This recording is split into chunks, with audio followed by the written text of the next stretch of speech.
जातीय जनगणना को लेकर हम लोगों की ओर से जो हमारा स्टैंड है उससे केंद्र सरकार को अवगत करा दिया गया है। हम लोगों की जरूर इच्छा है कि अगर पूरे देश भर में जातीय जनगणना होती है तो ये अच्छी बात है।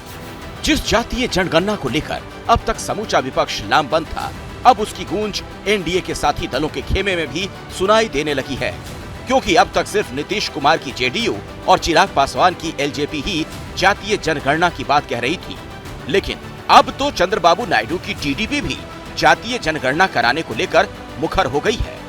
वो हमारे सहयोगी हैं, उनकी अपनी पार्टी है। जनगणना अभी पेंडिंग है, जनगणना होनी है देश की, लेकिन हमारी प्राथमिकता में गरीब हैं, युवा हैं, महिला हैं, किसान हैं, और उसी आधार पर देश का विकास हमारी पार्टी और हमारी सरकार करना चाहती है। जेडीयू और टीडीपी केंद्र सरकार की सहयोगी हैं, या ये कहें कि एक राइट हैंड है सरकार की तो दूसरी लेफ्ट हैंड है, लेकिन जाति जनगणना के मोर्चे पर दोनों केंद्र सरकार की मुश्किलें बढ़ाती दिख रही हैं।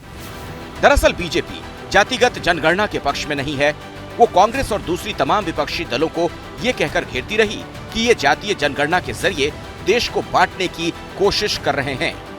लेकिन अब आवाज एनडीए के अपने खेमे से उठी है, क्योंकि जातीय जनगणना के समर्थन में लाइन लंबी होती जा रही है। जेडीयू, टीडीपी, एलजेपी, हम, निषाद पार्टी, अपना दल एस और सुबह सपा जातीय जनगणना का समर्थन कर चुके हैं।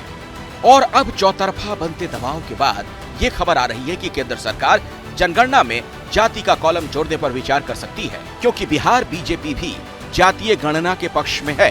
भारतीय जनता पार्टी का बड़ा स्पष्ट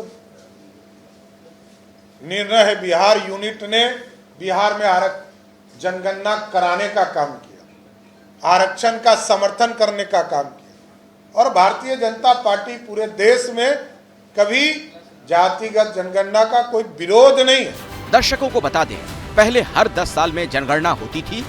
पिछली बार ये 2011 में हुई थी, जिसके बाद ये 2021 में होनी थी, लेकिन कोरोना महामारी के चलते टल गई, जो अब तक नहीं हो पाई।